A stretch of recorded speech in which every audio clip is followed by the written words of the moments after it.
Excited to bring you the 2026 lacrosse season. Doesn't get any better than this. This party is about to begin. Score, score, score, score, score, score, score, score, score. We're coming right off that first whistle. What a goal! And she sings the corner. Score, score, score, score, score. Sister to sister. Bring the fight to them. Make plays. You got me? Another goal! We got a shot to do something. This is as good as it gets. Showtime, baby! I'm shooting like Steph from the middle. You know I've been making it rain. Score. Best offense, best defense, best goalies. This has the makings for an epic showdown. I'm chasing that chip. I've been chasing that glory. It's not about what they do, right? It's about what we do. Bragging rights on the line. And here we go.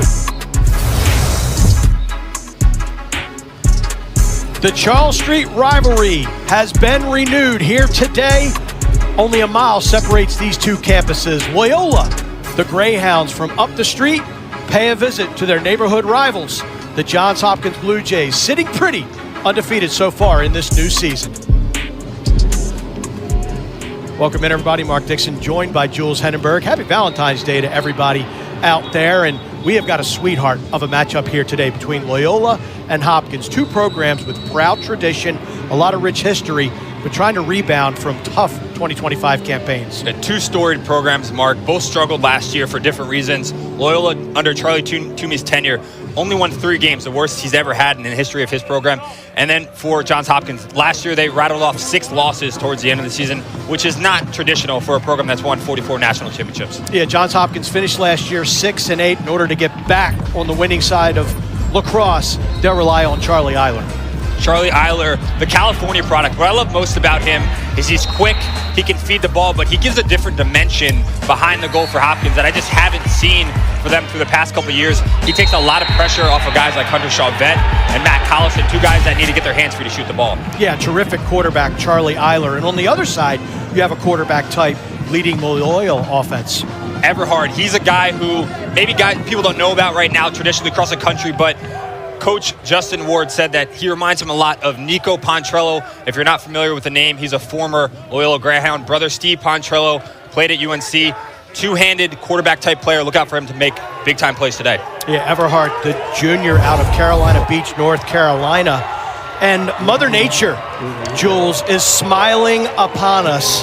A balmy 49 degrees and not many clouds in the sky here at Homewood Field. And there you see the far side of the stadium. A lot of Loyola Greyhound fans packing it in here to Homewood Field. Carson Hall and Joe Hobot will get things started at the face-off dot. Today's officials, Dan Bennett, Jason Parks, and Matt Radaball.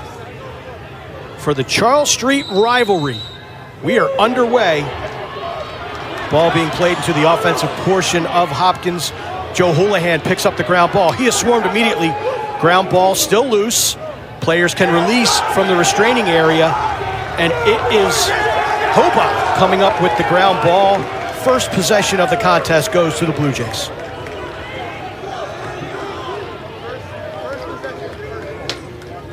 First midfield unit for Johns Hopkins. 25 in white, Brooks English.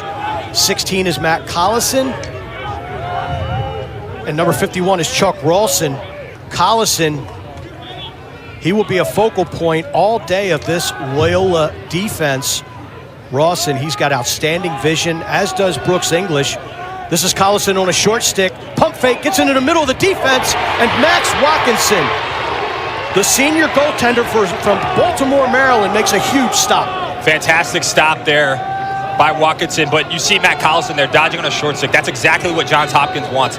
Get him in space, get his hands free, get to his left hand with him on short sticks all day long. And you can't count on Watkinson to bail him out all day in situations like that, so Loyola is going to want to tighten up the defense.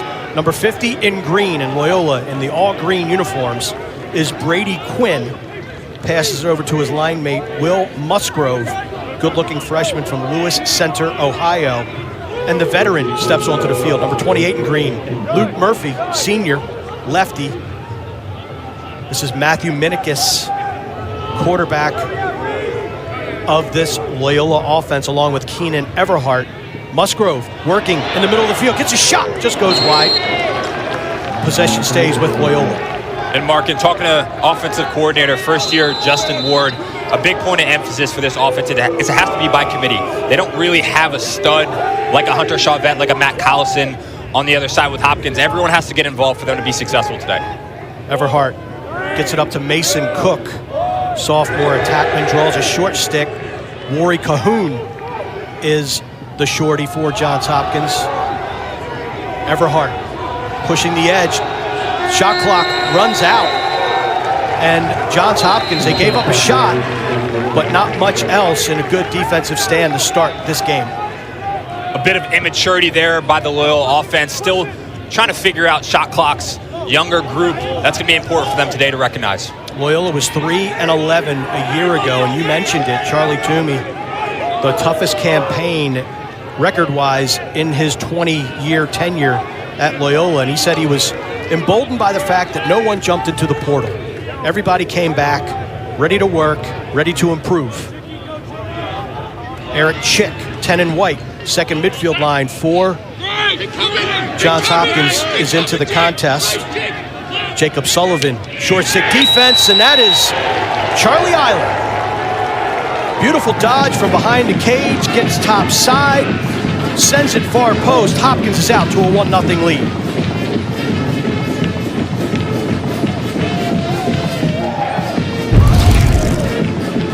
If you're Johns Hopkins, this is exactly what you want. Charlie Eiler coming off of picks in space, getting up the hash.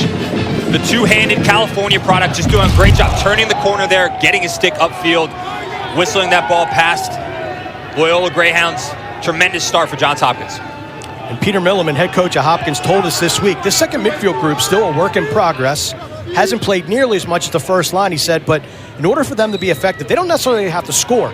They just have to make the defense work, set picks, get good shot opportunities. They do that on that occasion, and Hopkins benefits taking the 1-0 lead. Make great decisions for that second midfield unit, third midfield unit, just making sure that they're not turning the ball over, letting guys like Eiler, Collison, Chauvet get their touches throughout the possessions.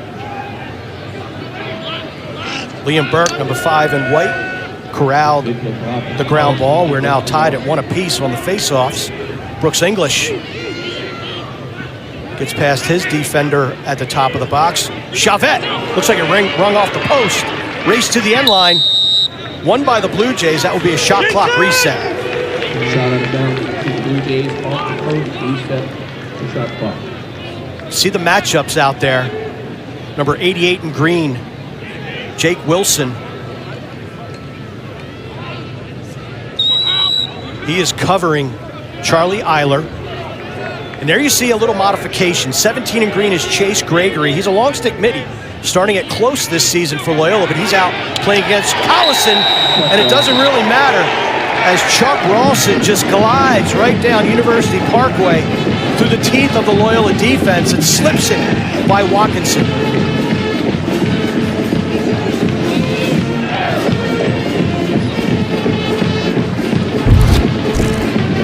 Just way too easy for number 51 in white, Chuck Rawson. What I loved about that take, there wasn't anything fancy about the initial move, but watch his pump fake right there. Freezes the defense for a second. Got to get into the middle with his left hand. It's a little bit awkward, but he brings his stick back across the front of his face to finish that. Rawson with a beautiful twister, we call that, Mark. Beautiful shot, 2 goals in 50 seconds for Johns Hopkins. And Jules, 3 possessions for the Blue Jays, 2 goals. And the one that didn't go was right on the doorstep. Watkinson bailed his defense out. What is Hopkins doing to get these clean looks? They're getting their hands free and they're keeping the ball hot, Mark. If they can do that, they can beat short sticks in space. They have the ball, they have the guys as well that can finish it. Hopkins wins the ensuing faceoff. Ground ball picked up by Charlie Hazard, junior long stick midi out of Wellesley Hills, Massachusetts. Blue Jays now looking to clear. Good handle by Joe Hobart, the faceoff man. And Mark, if I'm Loyola defensively, talking about a rivalry game, I want to get out there and get hands a little bit. It's a little bit too easy for Hopkins right now. They don't feel the pressure. There's nothing really stopping them for initiating their dodges. They have to get those pieces to slow them down. Second midfield group for Hopkins, it's two freshmen, Ollie Nolting and David Desquie, joining Eric Chick. Desquie, 34 in white, cycles it over to Chick, down to Chavette. Looking to run the two-man game, Houlihan, number 2, Joe Houlihan, guarding Chavette, number 91 in white. Feet across. Good defense by Loyola. You got to keep a stick in the gloves. That was Brady Rogoff, 48 in green, preventing Chavette from posting up and whipping that lethal lefty shot. Nice pick behind the cage. Denied. That's Watkinson. Eiler beat him on that same move, same shot. Watkinson read it, makes his third save of the game. Watkinson looks really dialed in early on here. Charlie Eiler tries to get up the hash there again. I think if you're Charlie Eiler, you scored the first one high, you got to put the second one low. Watkinson making a veteran move there on the save. Max Watkinson then clears it on his own, gets in a little bit of trouble. Charlie Toomey calls the timeout to save possession for Loyola. The Charles Street rivalry so far, Hopkins up early. It's an amazing game. This thriller with deadly efficiency. What a finish! A very big argument that he is the best player on the planet.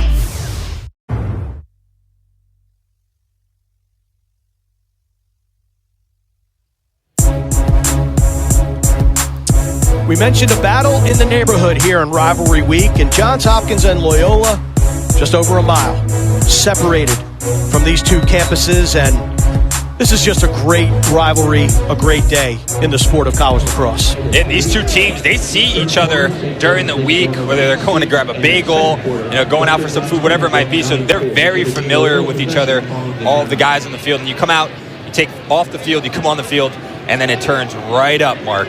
Charlie Toomey, his 21st season in charge of the Loyola Greyhounds. Peter Milliman, bench boss for Johns Hopkins in his 6th campaign. And again, like we talked about a few minutes ago, both of them looking to correct what really are anomaly kind of seasons in 2025. Loyola 3-11, Johns Hopkins 6-8 after a 6-2 start. And here today, Johns Hopkins out to the 2-0 lead. Connor Wilbur, nice feed inside. Mason Cook on the feed from Matt Minikis. It goes wide. Everhart picks it up, gets inside, shot goes wide. Not the greatest look for Everhart, but Dash Lamedy, the freshman goaltender for Johns Hopkins, saving around 57%, had a 14-save outing against Towson this past Tuesday. Rawson, first midfield line, back in for Johns Hopkins. Brooks English back to Collison. There's Chase Gregory to meet big number 16 in white. Swim move. Collison cycles it behind the cage. English, he's got great vision. Slippery player, quick slide. Jimmy Ayers, he's been quiet so far. Finds Eiler, who front swings and sticks it. The Hopkins offense continues to be methodical and productive.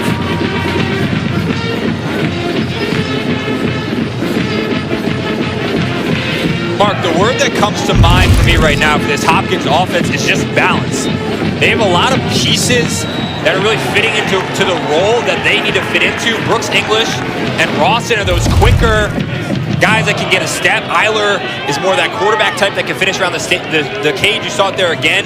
You have Chavette and Collison with more of those stretch shooters. There's a lot of pieces there that are starting to work together. And I think this is the first time they're really starting to see everything come together. There you see the bio on Charlie Eiler, bitten by the injury bug his first couple years here at Homewood. And this week, Peter Milliman told us he feels like they've identified their top 6 offensive players through the first couple weeks of the season. Eiler certainly in that group. Shot from Jimmy Ayers goes wide. Eiler is 2 out of 3 shooting for today. He was 2 for 11 coming into today. Those 2 goals coming earlier this week against Towson. And Millman talked to us too, Mark, about just the injuries that they've dealt with early in the fall and even into the preseason, where they just weren't quite sure how this all was going to look and fit together. And sometimes it just takes time for those things to gel. Milliman saying that this team is as healthy as they've been since September 1st, which is saying a lot. Ollie Nolting setting the pick as Chavette. There's Eric Chick, wide open in the middle of the field. Shot just goes wide. And again, Hopkins just continuing to get really clean looks on this Loyola defense.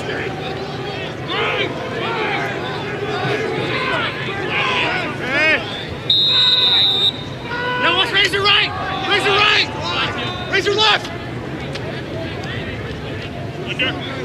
Eiler on the restart, uses the pick at goal line extended from Chick. Chick gets underneath, hands-free shot. Watkinson saves it, fourth save of the game, but a rebound. Jimmy Ayers corrals it, shot clock reset. We go again.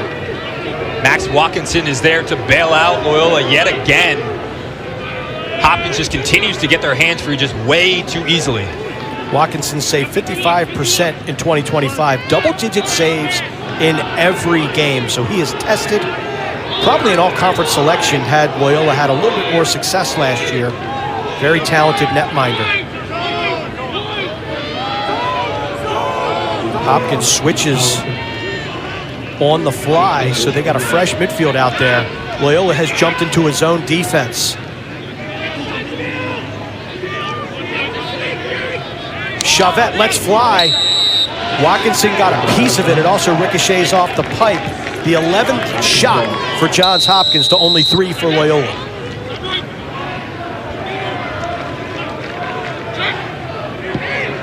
Hopkins patiently surveying this defense for Loyola. 55. Hevia up top, and there's Collison with a rocket.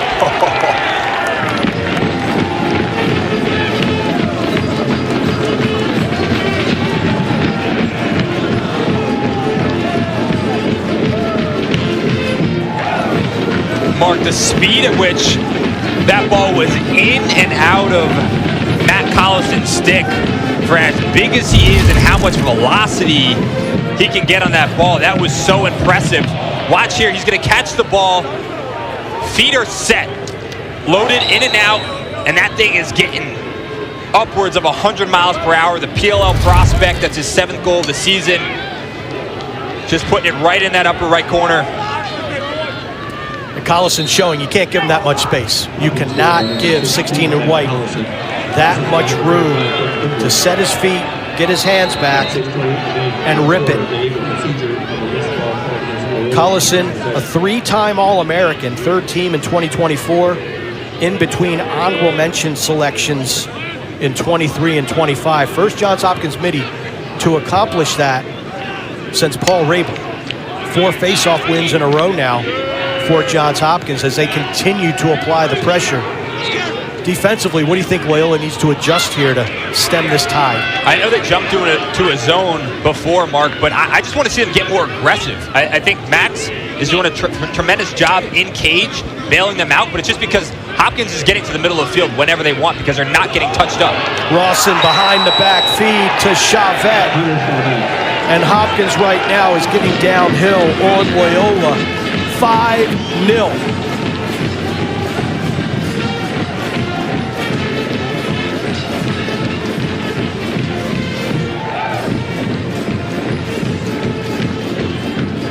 They're exuding confidence right now, Johns Hopkins.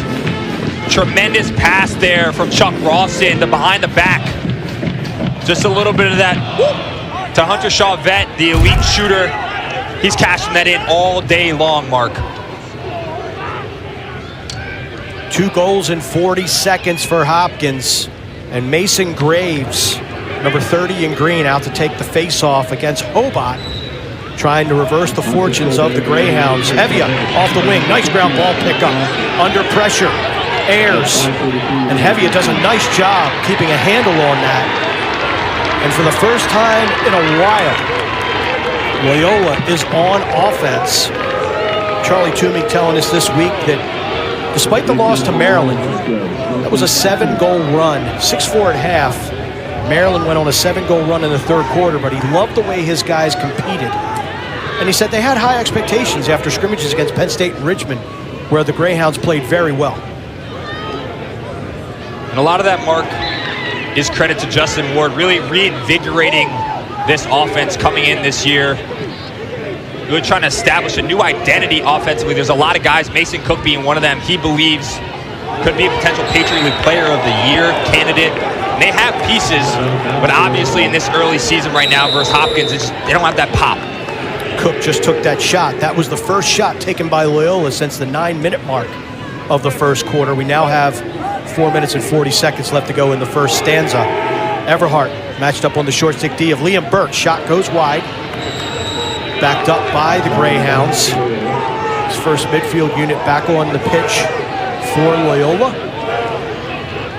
Those are decent shots I'm seeing out of Everhart. I feel like he might be a little bit rushed getting up the hash. I think he has a little bit more time than he actually thinks to shoot that ball. Parker Sorensen, talented freshman for Hopkins, applying the defense, but Brady Quinn fights through the pressure, bounces it home, and the Greyhounds are on the board.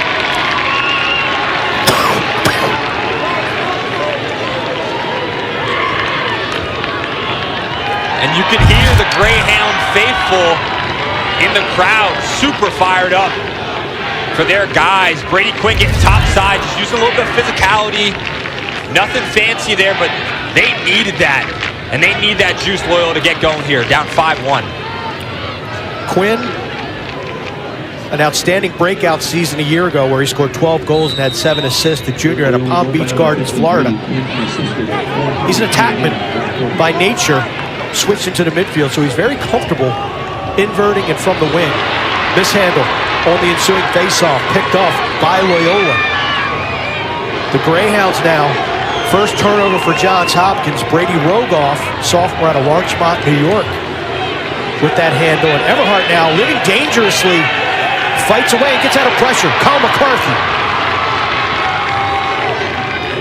I feel like they're starting to play with a little bit of that oomph. A little bit of juice. You get this crowd into it, it takes away a little bit of the home field advantage here. Because right now, I'm telling you, there's more Loyola students and fans here than Johns Hopkins ones. Absolutely. This is always a huge game for the Loyola lacrosse community, Loyola community at large. Errant pass being run down by Connor Wilbur. Wilbur now, they have numbers. Shot, goal! Mitch Cavey from downtown. Loyola has scored 2 in a row.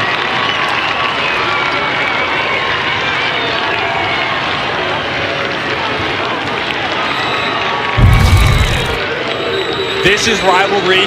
This is what the fans came to see. Mitch Cavey just stepping into it, letting one unwind, going low to low.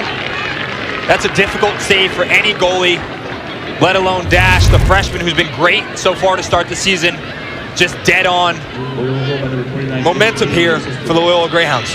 If you know anything about the Loyola program, they relish that underdog status, that chip on the shoulder mentality.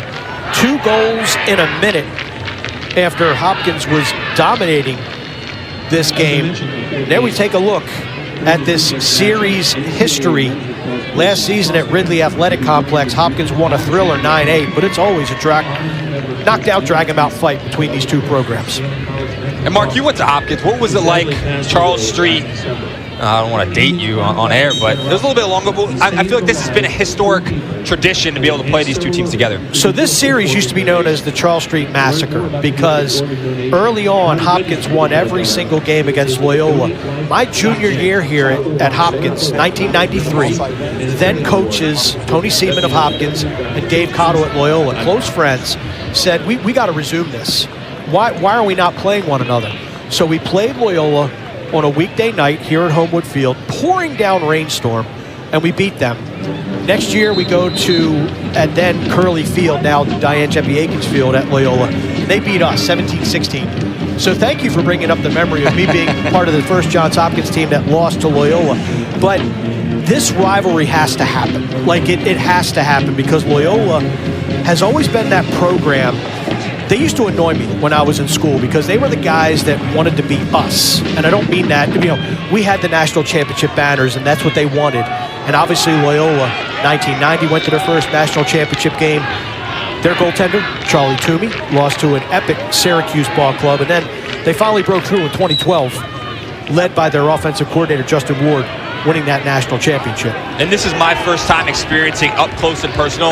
The word that jumps off the page to me, just community. The feeling of the crowd. Everyone here is just so positive and wants to compete and feel the breath of this rivalry. Loyola, this game, they're in the Patriot League, and a game against Hopkins in February is going to draw more interest than a mid-April game against a Patriot League opponent. That's just the way it is, because of the proximity, the history, the rivalry, everything. And so lucky to be with you here today, Jules, and be a part of it. David Desquie, shot, fought off by Matt Watkinson. Watkinson continues to impress, his 6th save of this first quarter. I gotta say, Mark, Max Watkinson has been incredible today. I mean, that save, his ability to punch his hand across the top there and get that is an elite save, and he's really keeping Loyola in this game. Sloppy clear. Matt Minikis fighting for it. Ball rolls out of bounds. Turnover by the Greyhounds. Just got to take your time on the clear. But this game, business has picked up with those two quick Loyola goals in 1 minute. As we enter down to the 2-minute mark here of the first quarter.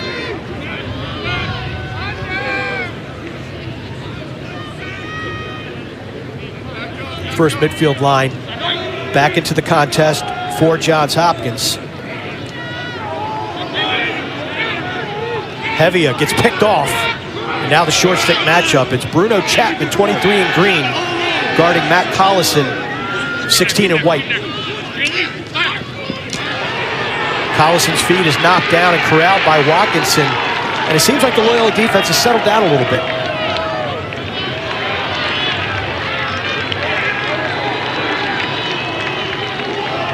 Number 1 in white is Carson Brown. He has the assignment on Keenan Everhart. Johns Hopkins solo captain, junior Quentin Kilrain, has the assignment on Mason Cook, number 51 in green. For Loyola, I want to see them get Matthew Minikis involved a little bit more in space. I was fortunate enough to actually play with his brother, Brian, and there's some of the quickest guys I've ever seen on a lacrosse field. I just don't think he's getting into a rhythm and getting the ball enough offensively. I think he could draw more eyes and more attention to free up some other guys. He's your All-Patriot League selection. He's being guarded by a freshman. You got to give the freshman a run, which he's doing right now. Minikis gets to the center of the field. Good defense from Sorensen, laying some serious lumber. Sorensen out of Maple Ridge, British Columbia. Murphy's got a short stick matchup. This is the top midfielder for the Loyola Greyhounds. And that's a bad pass. Luke Murphy throws it at the feet. Turnover, 4th of the game for Loyola. Those kind of awkward, weird turnovers that's happening, those just can't happen anymore. They're not going to be able to win and stay in this game because Hopkins is just too good everywhere else in the field for them to have those self-inflicted wounds. Chase Gregory, wrap check on Ralston. Ralston finds Ayers. Ayers looking to get underneath. Nice job for Loyola to hang him up a little bit. And that'll do it for the first quarter here at Homewood Field. Hopkins, 14 shots, 11 on cage. And the Charles Street rivalry is running once again. Hopkins and Loyola. The Blue Jays lead at the end of 1.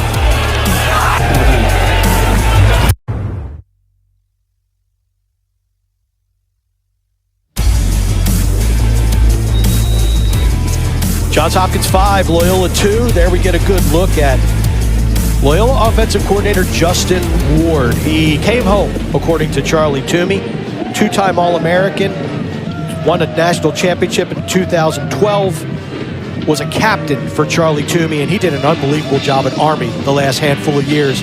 Loyola, very fortunate to have him back. Very well-respected player in his tenure at Loyola, and now a coach as well. Came in, overhauled the scheme and terminology, he told me. There's been a heavy emphasis on pick play, dodging angles, being more physical. He's really high on this attack unit as well. I know in that huddle, he's definitely not happy with what he's seen so far. They're just making a lot of errors, as I mentioned before. But Justin Ward is someone that, from an offensive standpoint, to have a captain, have an All-American come back, someone that's been in their shoes before, there's nothing you can trade for that. Off of that face-off, Liam Burke, a converted offensive midi, had a shot. Watkinson fights it off.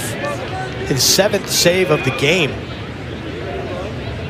But yeah, Matt, Justin Ward, that was music to a lot of Loyola people's ears when that hire was made over this past summer. Collison, head of steam. Can't let 16 get down on Hill. Vinny Trujillo applying the defensive pressure. Collison again with this short stick. Nice look across, Chavette. You don't see that very often. Clean look on Cage, 91 in white. Looked like it hit a body or two on the way to the end line. Possession remaining with the Blue Jays, 25 seconds on the shot clock. Collison with 5 assists so far in the season. He's showing a tremendous ability to feed the ball. I mean, his ability to get down the alley there and rip that through to Chavette. I mean, that was an elite feed, Mark. He's got great vision. Uses that size to look over defenses. And there's an errant pass, Chavette to Collison. 3rd turnover for Johns Hopkins. Collison he's got a well-rounded game. I mean, as a younger player, kind of just down the alley, down the heart of a defense and shooting, but he's added that dynamic of feeding to his repertoire.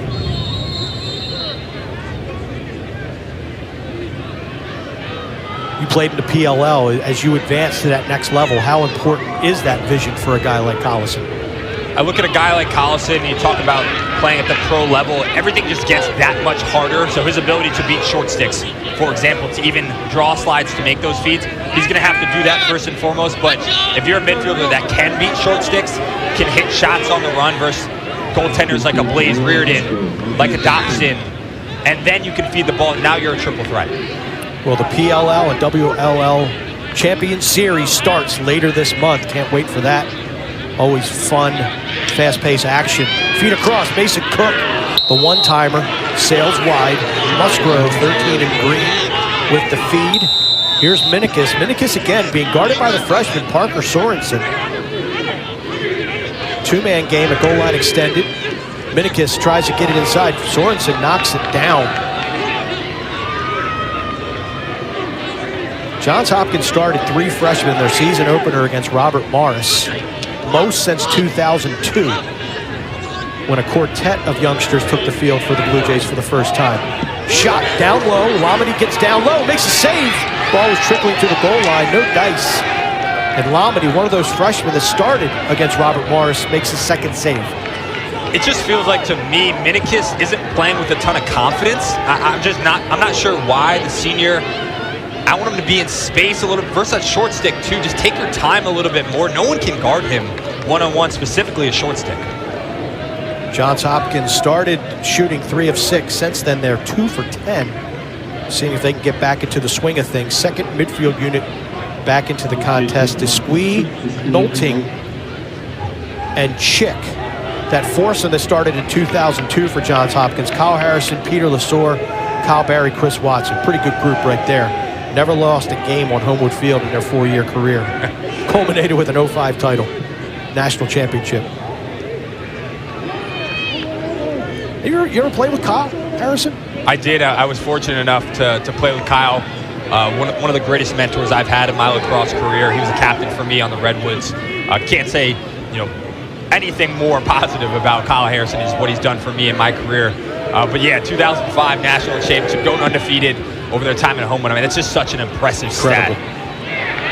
Chavette with the shot going wide. I think even more impressive, we got a Rutgers guy saying nice things about a Hopkins guy. I like that. Different eras. If you catch me talking about anyone 2015 to 2018, no dice, right? Yeah. So Loyola's defense hunkers down and causes a shot clock violation against the Blue Jays. So again, this early saves for Watkinson keeps them within striking distance, and now this Loyola defense getting more and more comfortable. Houlihan takes it over the timeline in his own right. Houlihan winds up, shoots, and it just goes wide. Houlihan, the graduate student out of Bayshore, New York. This place would have erupted if he scored that ball. Get a pole goal. That'll get your fans fired up. Kyle McCarthy checking back into the game. Joined by 77 in green, Brady West. And 57 is Miles Halter. Connor Wilbur working from behind the cage. Minikis, feet inside, Cook, shot. That was a clean look. Cook knows it, just goes wide. So it looks like Halter is getting some run on attack. Shot, just goes wide, picked up. West, shot, score! Miles Halter sent it across the face of the goal. Brady West, the senior out of Rockville Center, picks it up, puts it home. Loyola has scored 3 in a row.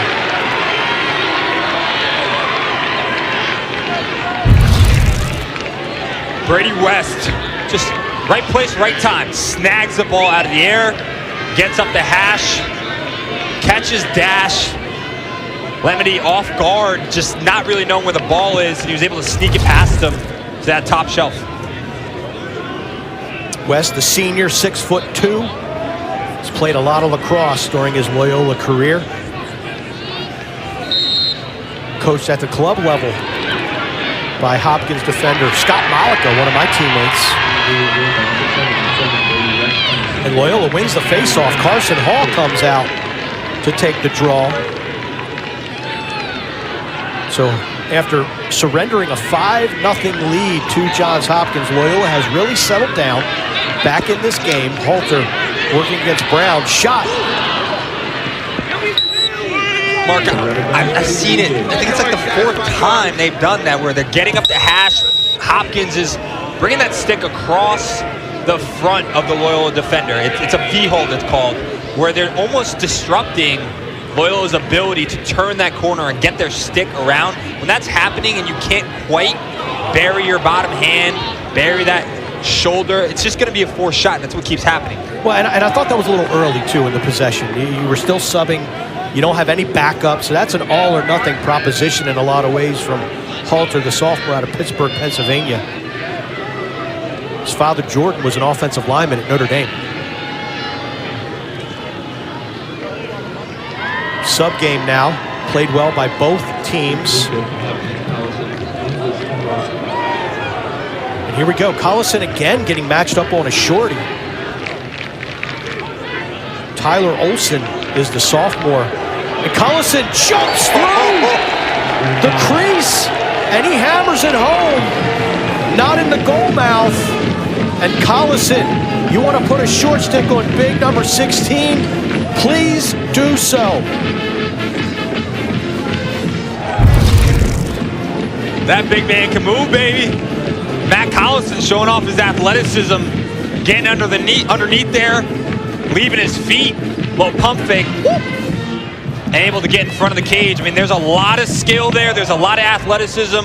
I've been very impressed with Matt Collison. I'm seeing why PLL coaches have him high on their draft boards. He's a stud.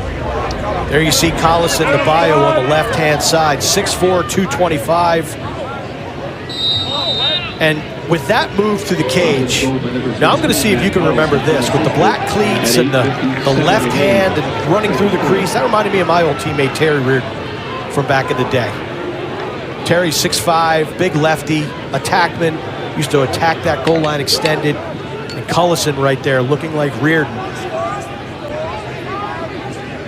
Eilers had 3 shots in the first 7.5 minutes of this game, scoring 2 goals. He's not taking any sense. But some other guys have stepped up, mainly Matt Collison.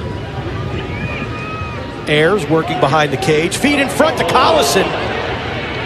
Can't handle, nice pickup. Jake Wilson with the ground ball. Terrific ride, Brooks English. And that is something that Peter Milliman pointed out to us this week, saying that is a secret superpower of Brooks English. He had 3 calls turnovers against Towson, and that one leads to a goal from Jimmy Ayers.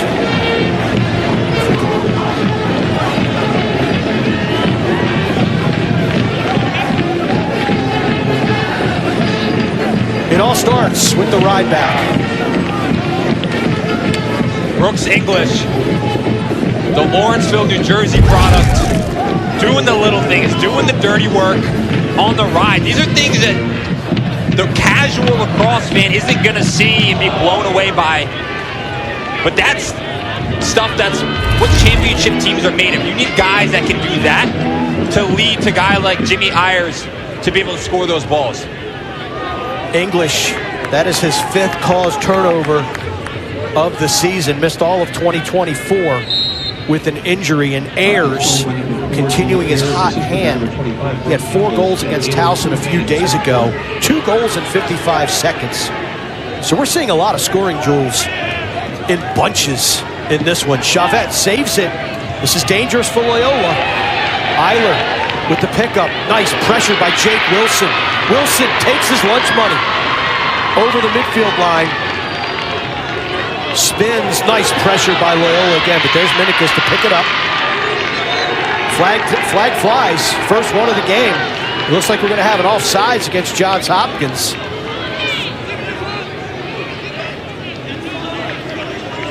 First midfield unit for Loyola checking back in.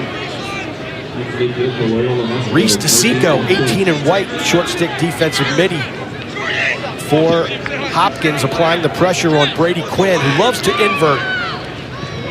Roll back. Feet up top, it's Minikis.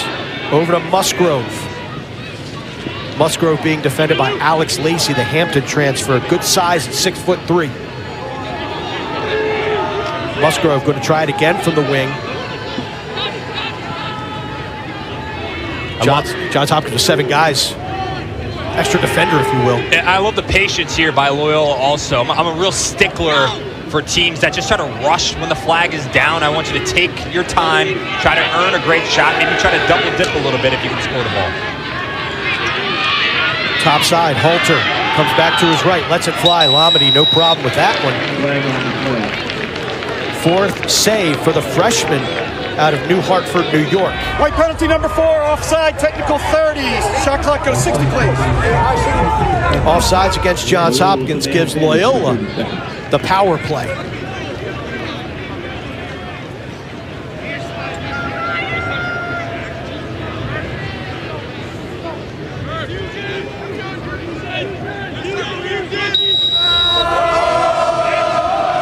Brady West starts it off. It's a 1-4-1 formation for Loyola. Look out for one of the 2 players in the crease to pop the crease. This is number 10, Ryan McGorry. He is a big righty hammer from the outside. Minikis finds McGorry. McGorry the one more. Cook roofs it. Nice little touch pass. McGorry to Cook. And Loyola cashes in on the extra man.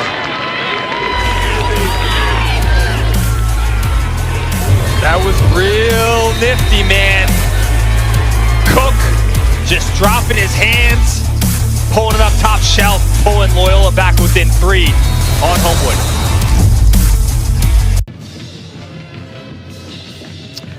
During this weekend's matchups, NCAA men's lacrosse coaches across the country will be wearing green LG lapel pins to honor and remember Coach Liam Gleason, the beloved coach of the Siena College men's lacrosse team, who tragically passed away in December. Coach Gleason was a special human being. I was fortunate enough to call a number of MAC games for Siena, had opportunities to work with Coach Gleason, tremendous person, really privileged to have had spent any time with him, gotten to know him a little bit. Obviously such a tragedy, but he'll be remembered by so many people in the lacrosse community for the lives he impacted, even just a small time impacting my life. He passed away on December 3rd of last year, the 2025 MAC Coach of the Year, survived by his wife Jacqueline and their 3 children. I'll never forget the video.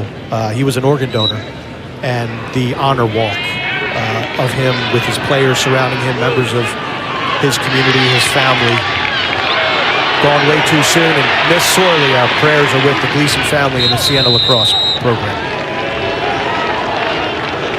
Flag down as Loyola will enjoy another power play here.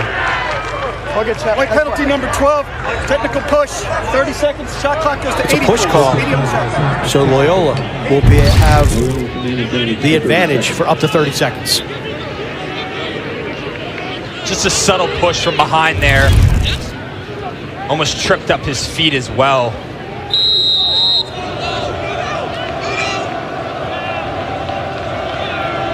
Crowd really getting into it here at Homewood Field. Beautiful day for Valentine's Day. Murphy against the pressure of Luke Martin, 13 and white on the shot by Minikis. Goes wide, possession stays with Loyola. That thing had some pepper on it, though. Real close. You expect Minikis to feed most of the time from that top point position. Finds McGorry. Good defense by Kilrain. Here comes Hopkins, we're at even strength. DeSico matched up on Cook. Cook front swings, rolls back. Looking for help. Brady Quinn checks into the game for Loyola, made a substitution. Murphy back to Minikis. Minikis, nice feed. Cook front swings and scores. That's the feeding ability of Matthew Minikis on a rope. And Loyola draws to within 2.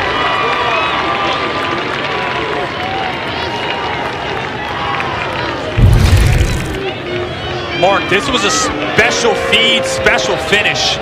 I mean, Minikis' ability to throw that ball so accurately to Cook coming up field, getting around the defender, and then Cook shooting that ball, running upfield to the back post. The sophomore, who Coach Justin Ward said he has Patriot League Player of the Year type ability, and you're seeing it right there.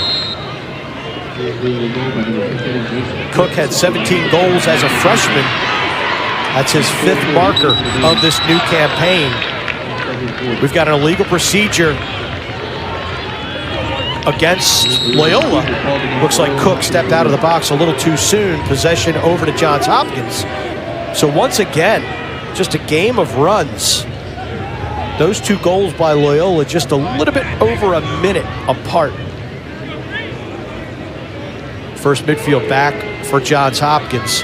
And, you know, talking to Coach Milliman this week, and you and I have discussed this, I mean, Hopkins runs his first line about 75% of the time. They run the line a lot, and Coach, if he could, he told us he'd keep Matt Collison out there every single shift. But naturally, you have to give those guys a break. But credit to them for being in shape. Specifically, you think about a guy like Brooks English, how much he does all over the field, just seemingly never gets tired. How will that play out over the course of what is a long season? Well, I think about Hopkins, and not only is it a long season, but just the gauntlet of a schedule that they have. You know, when you come to Johns Hopkins, got a flag down. That's going to be a penalty on Loyola. Looks like it's Jacob Sullivan. So the Johns Hopkins power play unit will get an opportunity with the extra man. Push call.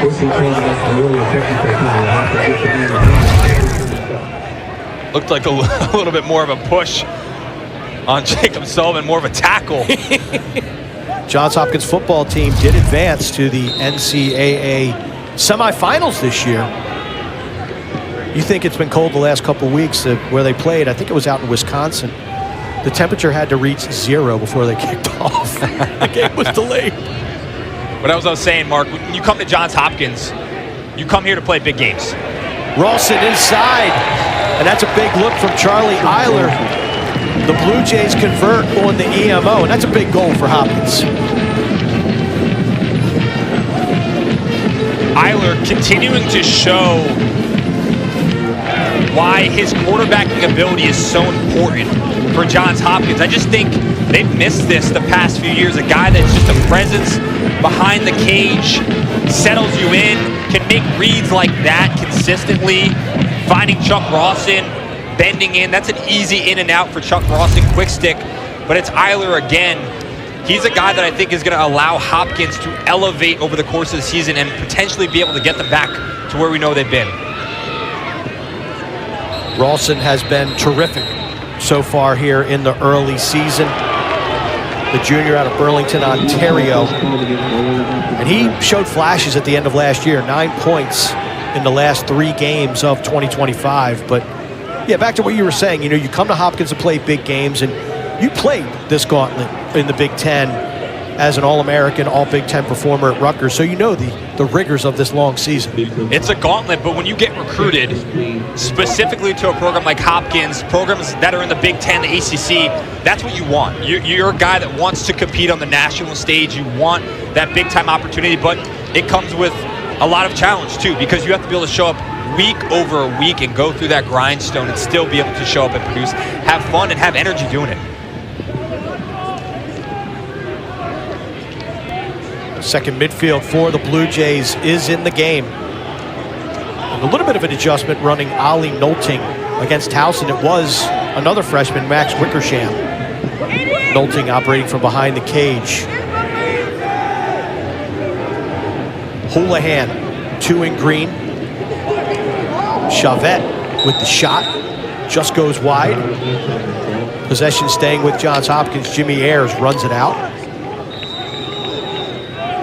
You've heard the name Nolting, we've called a couple times this game. Ollie, his brother Asher. There he is, he just fought. Oh, excuse me, that was Eiler, just fought through a check. He gets hog-tied, flag flies, and Johns Hopkins will be on the power play once again.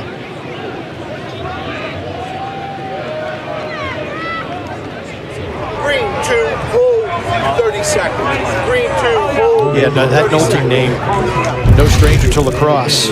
Asher Nolting, a tremendous player at High Point and in the PLL. Got him in the neck there a little bit.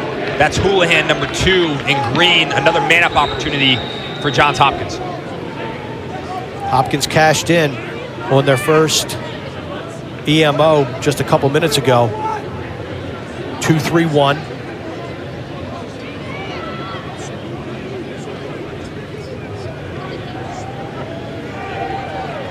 Gotta watch Collison, 16 in white, lurking at that bottom pipe. Watch 25 in white too, doing the exact same thing on the right side. There's Collison, let it rip. Watkinson let it all the way. 8th save for the senior Loyola goaltender.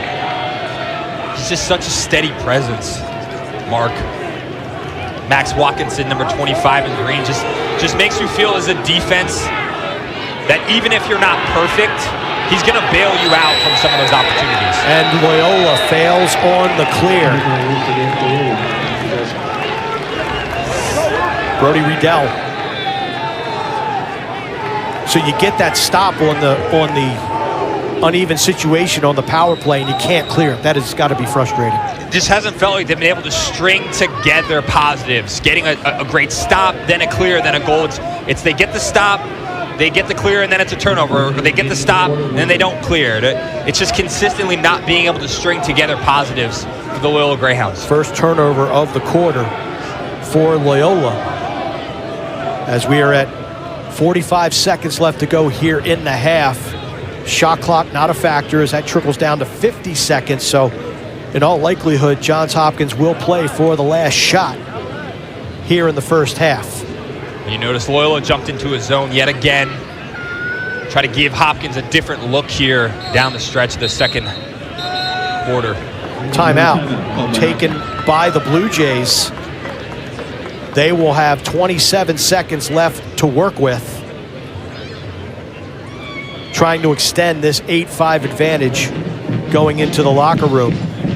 And we talked about Charlie Eiler in the open, Jules. Here's some of this handiwork this afternoon.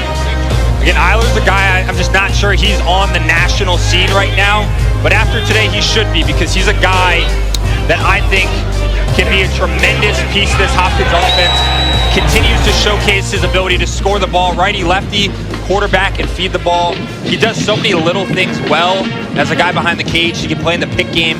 I just think he's a presence they really haven't had over the past couple years. Junior out of Alamo, California. As we take a look at our game summary, Loyola balanced scoring. Max Watkinson with 8 saves. And the faceoffs, Hopkins doubling Loyola up in that category. We were interested to see how that would play out as Joe Hobart and his gang coming into today around 66%. Loyola struggled last week against Maryland.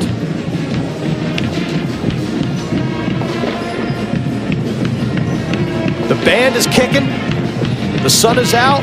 We're warmed up a little bit. The snow is starting to melt slowly but surely. There's ice skating. There's barbecue. A lot going on. Welcome to Homewood. We do have one final score from up There you see it. Towson against Navy. It was Towson 12-8. And today we were able to use a white ball, which is awesome.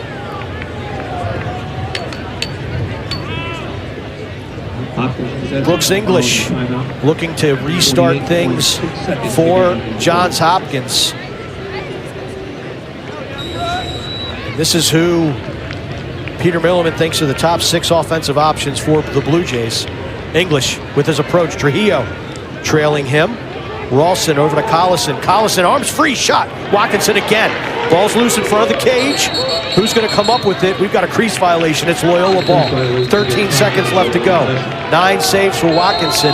He was looking for that quick restart. They've got to come back to the crease. This is dangerous. Ayers underneath. Shot and a goal. Charlie. Brooks English. Underneath, and that hesitation on the restart seems to have thrown Loyola for a loop. This guy English is just so sneaky. Just kind of always in the right spot. Ball's just bouncing to him, getting takeaways, and then watch here, a little dip and dunk.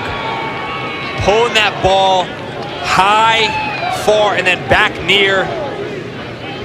Love what I'm seeing out of number 25, Brooks English, the junior. There you can see the reaction from Loyola head coach Charlie Toomey. He knows they just gave up a really big one there. Instead of at least going into the locker room down by 3, maybe a potential to get your 6th goal and cut the lead to 2. Instead, it's a 4-goal deficit after you get a defensive stop. That's some tough luck for the Greyhounds. Tough indeed. It's felt like all game long, they've sort of just been almost there, and then something happens to derail them. And that was kind of the story that Coach Toomey talked about in Maryland as well. They felt like they were in the game, and then Maryland scored a couple easy ones, and they got down on themselves defensively. Max Watkinson, he's steady, he's sturdy, but he can't do it all himself. It's been the story of Loyola early in this season so far. We still got a good one, and 30 minutes of lacrosse left to be played. It's been fun so far. Great weather, great crowd, great energy. Halftime coming right up. Hopkins leads Loyola at the break.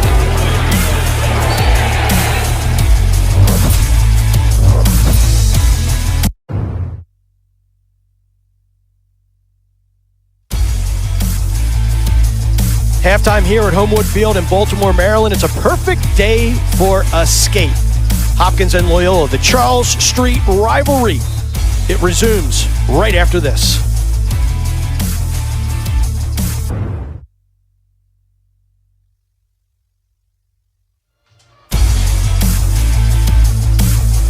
The Charles Street rivalry draws all kinds of stars, and there is one of the biggest in the history of these two programs. Pat Spencer, Tewaaraton winner in 2019, now playing for the Golden State Warriors in the NBA. He certainly hopes Loyola can make up this difference against Johns Hopkins. Mark Dixon, Jules Henneberg once again, and the Charles Street rivalry, it's been an entertaining game. Your impressions of the first 30 minutes? I thought Hopkins looked tremendous. There was so much balance in their game offensively, defensively. I thought Loyola, they had flashes and moments where they looked good, but they just could never really string it together. I think they're shooting themselves in the foot a lot. Hopkins got out to a 5-0 lead, but the goaltender for Loyola, Max Watkinson, really played well in that first half. The senior Watkinson, he's the backbone of this entire team. If he wasn't out there, I don't know what the score would really be. He's just such a calming, steady presence. His ability to just reassure the defense that no matter if they're going to get great opportunities offensively or dunks, it doesn't matter. He's going to be able to get stops. Watkinson made 9 saves in that first half, but Charlie Eiler, your guy, showed up big. Eiler, I just felt like from a Hopkins offensive standpoint, they've really needed a guy behind the cage, a quarterback, a guy that can score the ball at an elite level with his right hand, his left hand, and also feed the ball. That's Eiler, and then Collison, the known commodity, the gunslinger. He does more than just shoot the ball, though. You see here, he's showing off his athleticism, his ability to carry. He can feed the ball as well. And then English, he's all over the field. doing the little nitty-gritty stuff for Hopkins, and you see him there cashing in as well. Huge momentum-shifting goal down the stretch of the first half. That first midfield so critical to the success of Johns Hopkins in 2026. We take a look at the stats. Anything jump out at you? I think for the ground balls, obviously Hopkins is at 15. It feels like they have more than that. Hopkins shots 26. They're generating awesome opportunities with their hands free consistently at strong shooting angles. I know that Loyola struggled with the shots that they've taken. They're going to need to improve getting their hands free and getting shots in the middle of the field. Yeah, and then Loyola with 4 failed clears. Want to clean that up. That last one in particular, costly for the Greyhounds, is instead of going into the locker room at worst down 8-5, they're now looking at a 4-goal deficit as we get ready for the second half of action. Charlie Toomey, his 21st season at Loyola, played here, was an assistant coach, and has been in charge now for over 2 decades. Looking to knock off Johns Hopkins and get this Loyola program back to where they feel like it needs to be, one of the richest and proudest programs in college lacrosse. Nice face-off win by Carson Hall. Miles Halter. There we're seeing number 57 in green, his versatility, played on attack in the first half, but now he takes wings on face-offs for Loyola, showing a lot of athleticism. Luke Murphy has been extremely quiet in this one. He'll start things off on this possession for Loyola. It looks like Hopkins has switched the matchup. Carson Brown, number 1 in white, now playing Minikis, number 7 in green. Pass in the front. Dangerous, check free, picked up by Murphy. Murphy then gets it dislodged. Still bouncing around. Shot, looks like Lomini might have gotten a piece of it. Murphy, no shot so far in this game. Parker Sorensen leading the run out for Johns Hopkins. Tremendous rotation there defensively by number 48 in white, Tyler I, to cause that initial turnover. As you see, Loyola drew the slide, threw back, and Tyler I came from across the top of the field to rotate in to cut off that shooting opportunity that Loyola was generating. Tyler I scored a brilliant goal against Towson a couple days ago. Right on the doorstep, handling that 70 inches of titanium and sticking it. Missed 6 games in 2025. The sophomore out of Jersey City, New Jersey. First midfield back into the game for Hopkins. This is Brooks English. Jacob Sullivan, number 11 in green, applying the short stick defensive pressure. Cycles behind to Eiler. Nice pick by Rawlson. Michael Callahan, 4 in green, playing defense for Loyola, forces Eiler behind the cage. Eiler operating up the wing. Good physical defense. You mentioned getting a touch on people. Callahan punching out on Eiler. Up top airs, shot goes wide. Backed up by Hopkins with 6 seconds left on the shot clock. That physicality, Mark, it just shows to you offensively that there's a presence here. I have to be concerned. I'm not just going to get what I want versus defense when you get cross-checked like that. Callahan. Rawson gets by him, and Watkinson with a beautiful save, but it looks like Rawson stepped in the crease.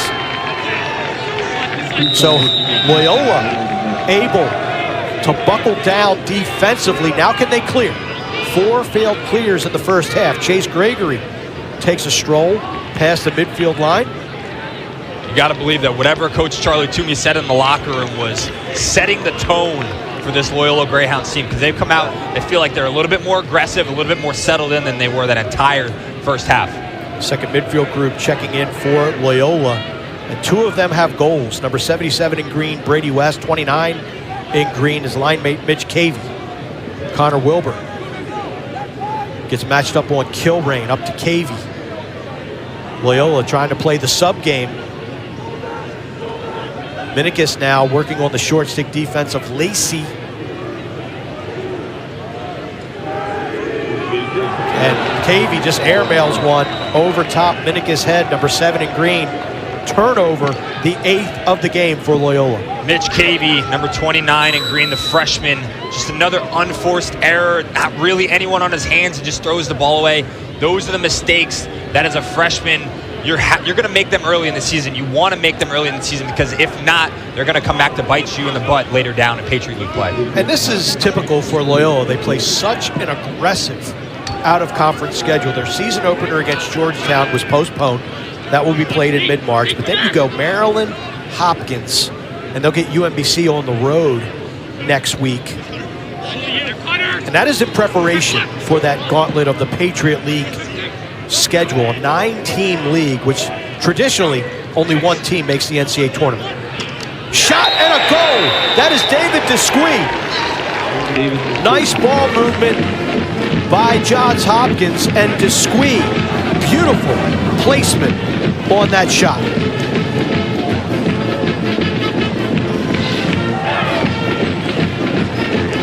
Talk about freshman Mark Desquie stepping up here and showcasing a beautiful shooting stroke, getting that low to high, dropping his hands back. Watch right here, shooting that off stick. That's a very difficult save for not only Max Watkinson, but any goaltender in the country. And Coach Millman talked to us about that this week, that the freshmen that they're playing right now, they're trying to get them minutes because of the gauntlet of a schedule they have for Hopkins, try to get them over the curve, he said to us a little bit earlier in the season. People are looking for production out of that second midfield. They just got it. Freshman to freshman. Desquie on the helper from Ollie Nolting. And we've got a push against Hopkins, possession over to Loyola. Desquie, the freshman out of Syosset, New York, his first career goal. He had 3 goals in a scrimmage against St. Joe's a few weeks ago. So good to see him break out and get into the goal column here on Homewood Field against Loyola.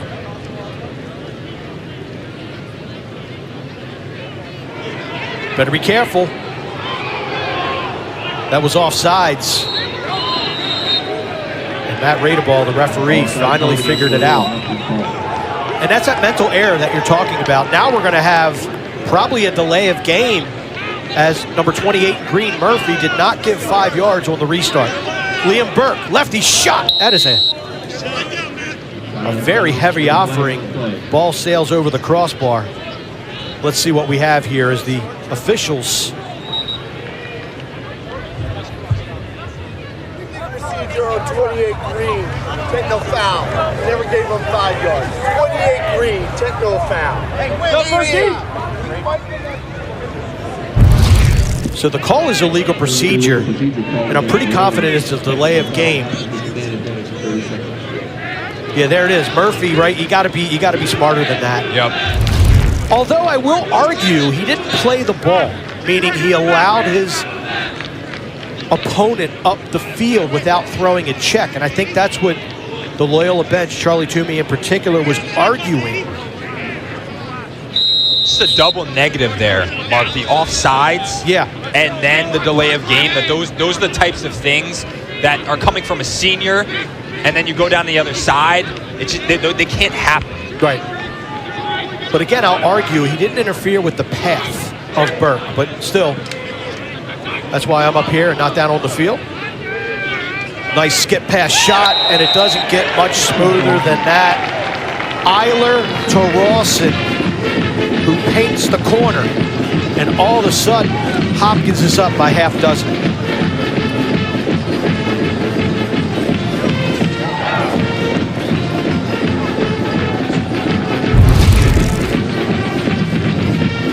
Rawson with the deceptive little feed right there, turning his head. Watch, right there, turns his head so that it deceives the defense, makes it look like he's gonna pass to the player adjacent to him to the right, but then he finds Eiler, down on that bottom left. Elite feed and just chemistry. That's what it feels like this Hopkins team has. Just a ton of chemistry, a ton of confidence. Loyola's got some work to do. Scrum at the face-off dot. It's going to be a push, I believe. Reese DeSico coming off the wing, getting his nose in there. Tyler I on the restart. Hobart, he's hanging around. He's got 2 goals so far on the year. Would love to have an opportunity to get number 3. I mentioned that word chemistry, Mark. I had the opportunity yesterday to get in the locker room with some of the guys. It was Matt Collison, Hunter Chauvet, Quentin Kilran, the solo captain.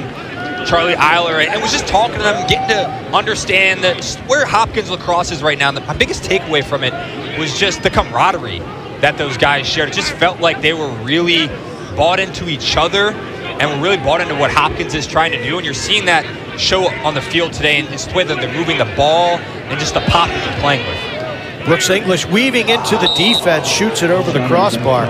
You live in a fishbowl when you play lacrosse at Johns Hopkins. It is the marquee sport here at the university. Same could be said for Loyola. But they read all the things that people write about them. They hear all the things people say about them. When you finish 6-8 as a Johns Hopkins Blue Jay, that's not a good feeling. So these guys, they stick together, they get along, and you're seeing, at least here in the early season, some really positive results, some good momentum here with 9:13 left to go in the third quarter. So I think, the stuff that you experienced yesterday, that's a real positive for this program.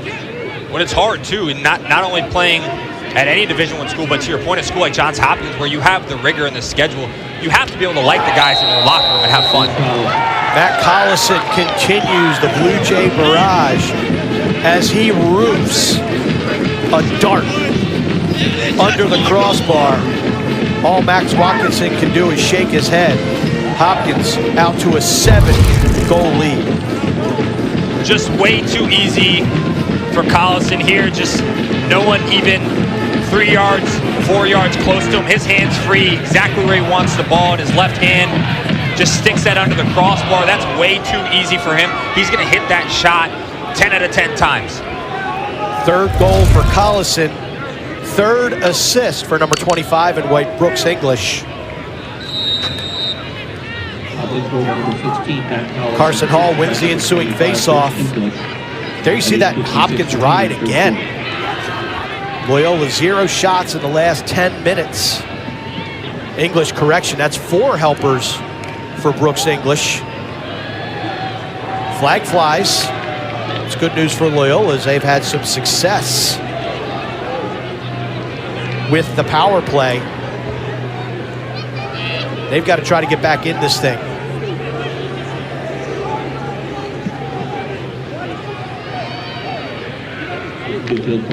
Everhart being guarded by Quentin Kilrain, 6 in white. Cook, shot, goes wide. Flag on the play. And we're going to have an interference call against Johns Hopkins from the initial looks of things. We check the ball and hit 5 yards. I mean, that's basically the bottom line. White, 4-0. Interference, technical, 30 seconds, reset 60.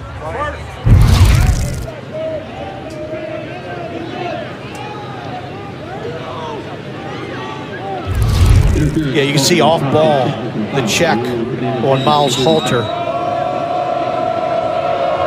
That'll earn you the interference. Good call by the officials. Loyola trying to stem the tide here. Cook lets it rip, hits off the nugget of Dosh Lamedy, who hasn't really been tested a ton today. Haven't called Dash's name a ton. Another guy we haven't talked about too much today, Quentin Kilrain, which we haven't needed to because he's done a tremendous job on Keenan Everhart. But the solo captain, the first solo captain in the history of Johns Hopkins University and the storied program, has done a fantastic job today, really erasing Everhart. Pass goes awry. Was it tipped? No, it goes to Loyola. So Quentin is the first junior captain solo in the history of the program. Last captain solo, 1989, Butch Kelly. Way before your time, Jules. I got you on the way back. I'm young still. But still, I mean, that is a tremendous accomplishment. When you talk about a team and the tradition, and there's Luke Martin with a great ground ball pickup after tremendous defense. And look at the hustle and the sellout by Martin, 13 in white. Beautiful job. Him and Tyler I combined to just harass Loyola at the midfield line, create another turnover, and give another possession for Johns Hopkins. Loyola just hasn't had the ball here in the third quarter, aside from that little offensive sequence and then subsequent power play. And this is what happened last weekend against Maryland. They were down 6-4 at half, and then a 7-goal run by the Terrapins got them on their way. Right now, we're in the midst, going back into the second quarter. It's a 5-goal run by the Blue Jays, which started at the 3:24 mark of the second stanza. Feed inside, Chick rings it off the pipe. Ball coming to the midfield. That is not an over and back. And Mason Cook got away with a little bit of a long john with a short pole. And now he's like a piñata, getting beat on, but does a nice job of getting the ball out of pressure. Chase Gregory on the backside, whips it. Shot goes over the cage, backed up by the Greyhounds. Chase Gregory, he wants that one back. Came out of his stick a little bit awkward. Number 77 in green. Excuse me, 17 in green. Hopkins takes the timeout. Does Loyola have an answer? Stick around.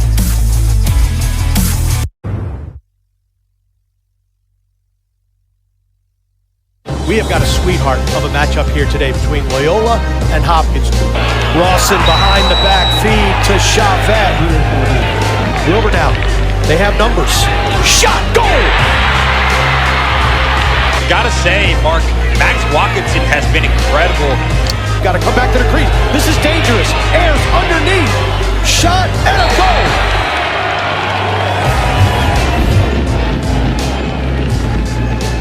Johns Hopkins rolling hard and rolling heavy.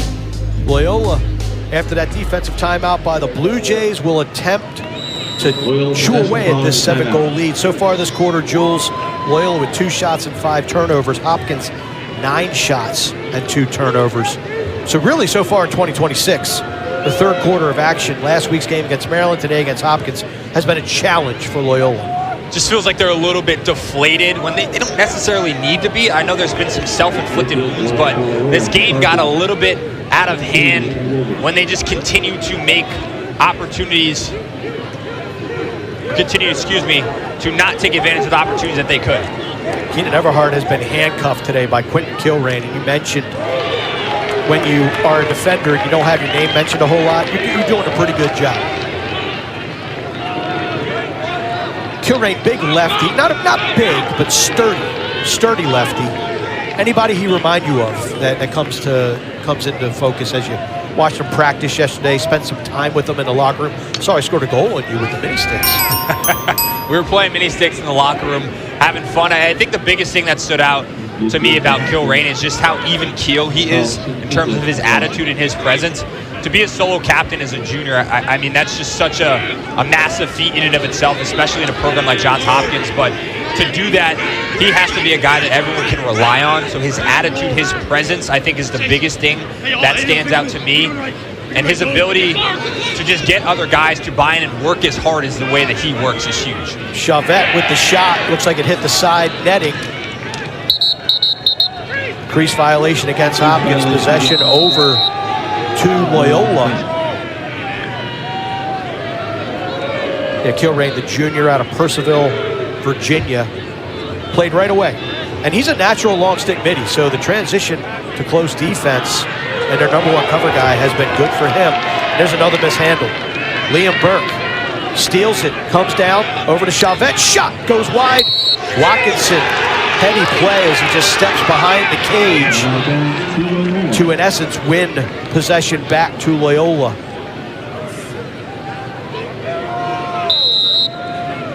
That's a little hint to you goaltenders.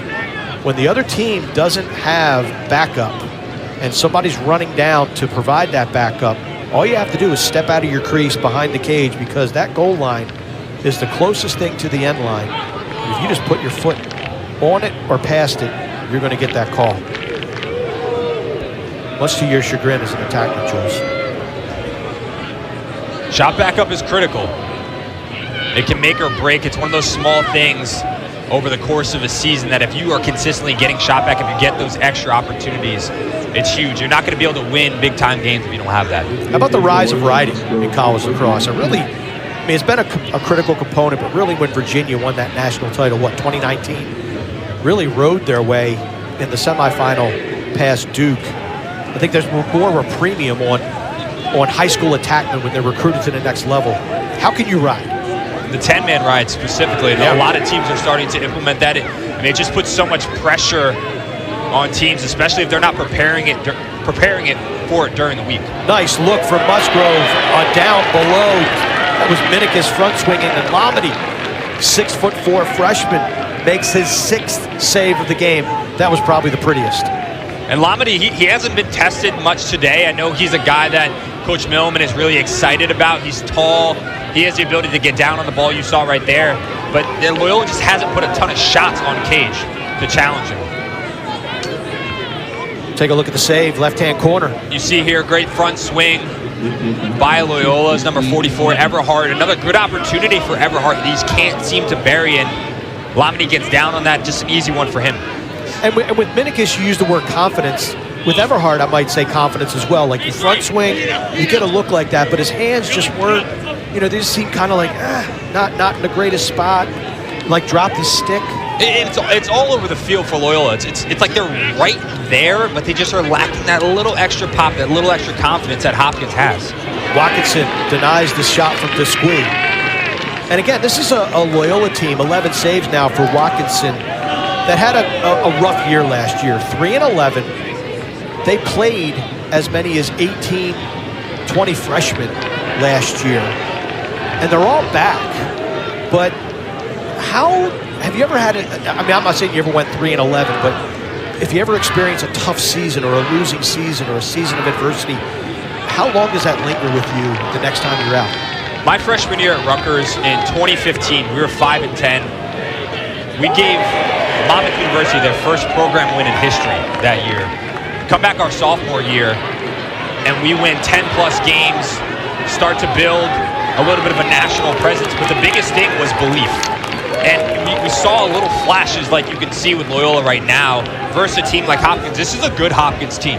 So if you're a young player and you're just kind of figuring out whether or not you're going to be a good team, you have to be able to walk away from games like this. And Coach Charlie Toomey said it. They have to be able to take their licks, go back to the drawing board, but then build from the small wins and then take that into the next game, take it into your preparation week over week. That's how you build belief.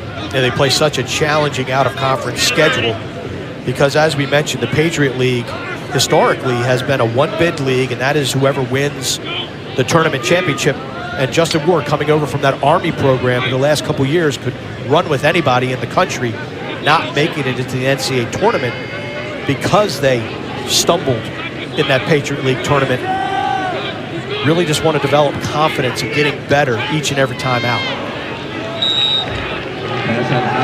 Uncharacteristic turnover for Johns Hopkins, their 10th of the game. Coming up on 10 seconds left to go here in the third quarter. A third quarter dominated by Johns Hopkins. Loyola had only 6 turnovers the entire first half. They've had 6 so far here in the third quarter, which is quickly coming to an end. That's the 7th. Full field heave, goes out of bounds, and we have got 45 minutes in the books. The Charles Street rivalry rolls on. Hopkins leading comfortably. All right, everybody.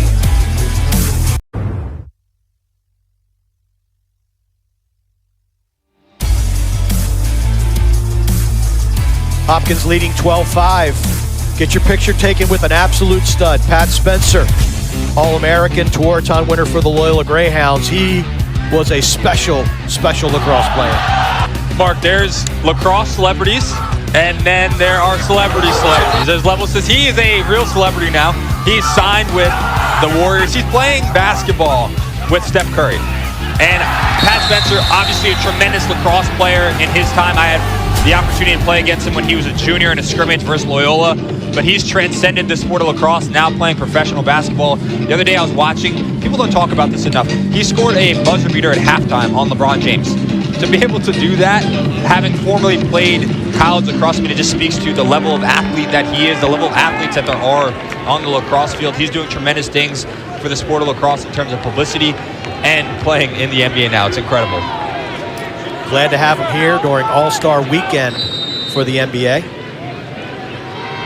And he's hoping that Loyola can turn it around, just end this game. If they can't win, just make some good plays, end on a positive note. Get some momentum as they head in to a game next weekend against UMBC. Interesting schedule for Loyola.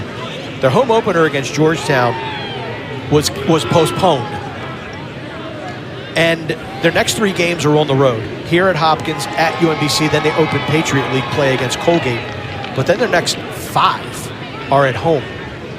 And that's just kind of the way it worked out with Mother Nature canceling and making that first weekend of lacrosse, really the first 2 weekends, very sketchy. But we have caught a break here today at Homewood Field. It's going to be a gauntlet for Loyola. They're going to have to figure out, how do we watch the film? What can we take away from a game like this? And how do we quickly turn and flip the script? There's another intense ride from Johns Hopkins. I mean, that is the Loyola now 9 out of 17 on clears, the 8th failed clear.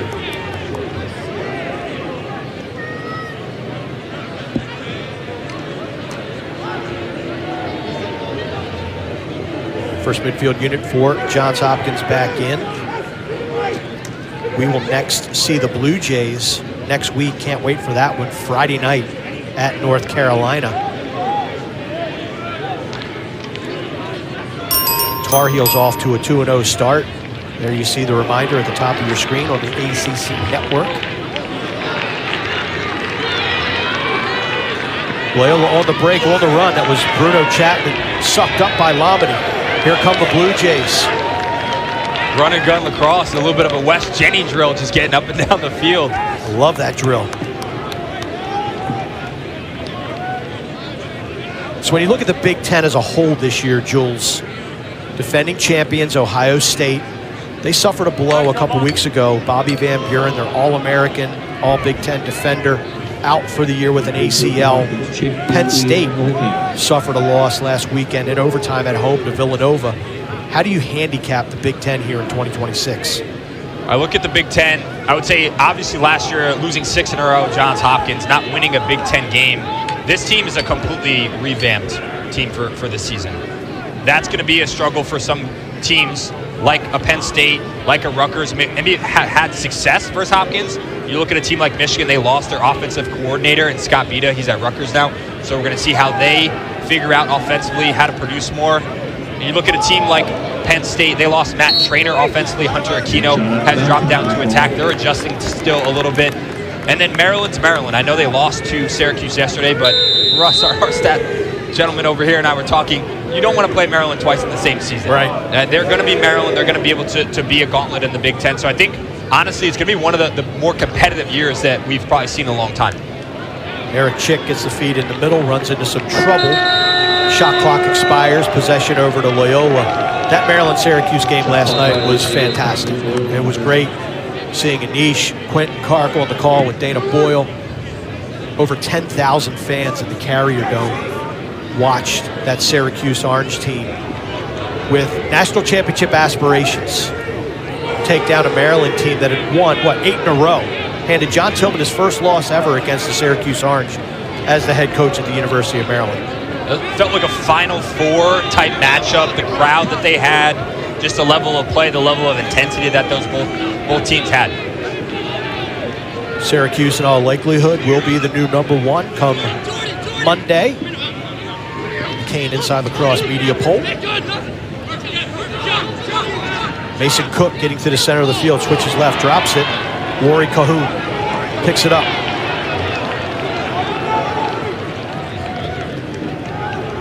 Short stick D midfielders for Johns Hopkins have played well today. Cahoon and DeSico are the 1 and 2. Alex Lacey, intriguing. The transfer from Hampton, sophomore out of Brookville, Maryland. Good size. And then you got Liam Burke, number 5, an offensive midi last year, who had 4 goals and 2 assists. Reminder, the PLL and WL Championship Series starts on February 27th.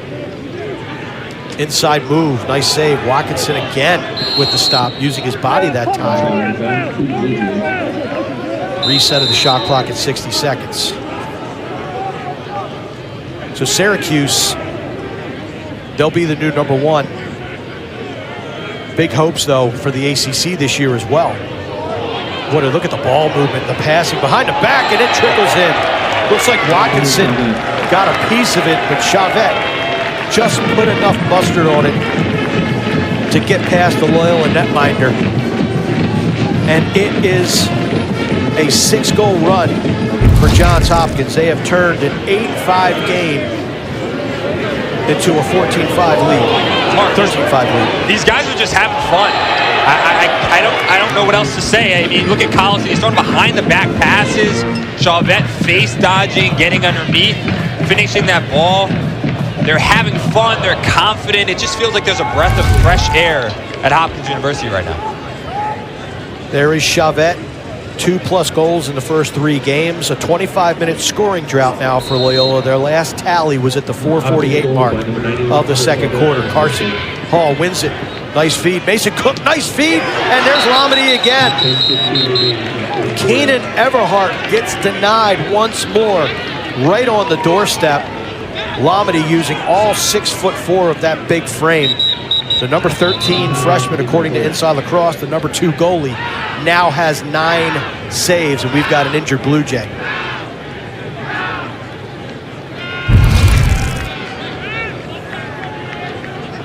I've been on Everhart a lot today, but credit to Dash Lomedy on this save, just being able to match stick to stick with Everhart. That was the first time I really felt like his hands were free in front of the goal there.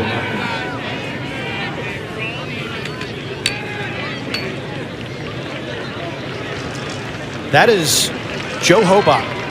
He is the main face-off man for Johns Hopkins, being helped off the field. That is not good news for the Blue Jay faithful.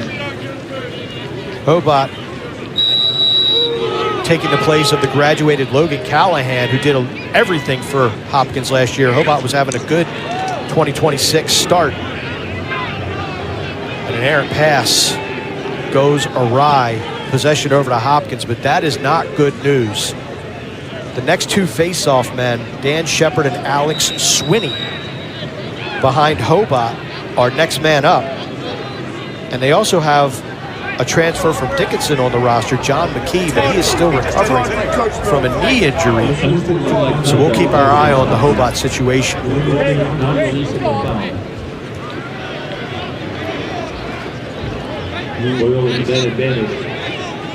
For 1 minute.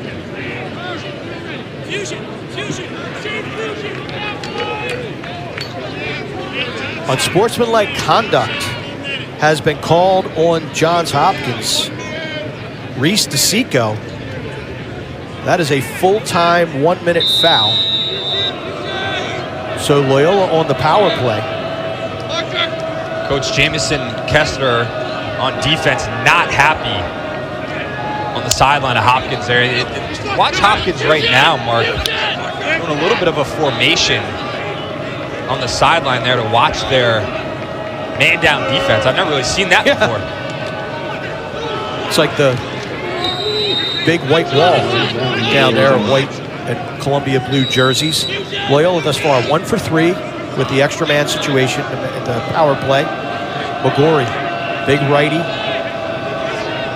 Minikis, dangerous feeder, finds Cook down low, and it's Lomedy again. Lomedy has been a brick wall. His 10th save of the game. And Jules, that's got to be what? 3 or 4 point-blank range. These last 2 for Dash, I didn't feel like he was being tested too much today, but those last 2, you see why Coach Peter Milliman of the Johns Hopkins Blue Jays is so high on Dash. Takes up so much of the cage, but has quick enough hands to deny Loyola. You can't get that one. Nice transition goal there for Mason Cook of the Greyhounds. And that play was started by number 17 in green, Chase Gregory, with a great takeaway on the far sideline, and then he walked the tightrope to keep it in bounds.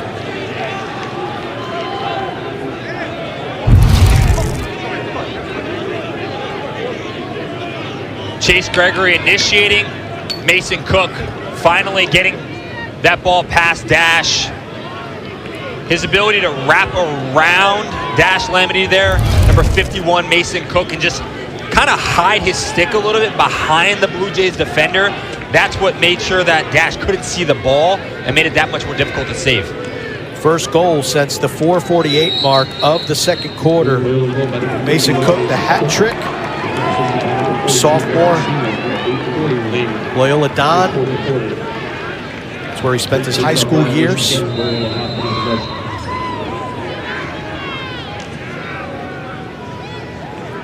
26 minutes was that scoring drought for the Loyola Greyhounds. First midfield back for Johns Hopkins. Joe Hobart continues to get worked on over at the Johns Hopkins bench. Some teammates coming over, patting him on the back.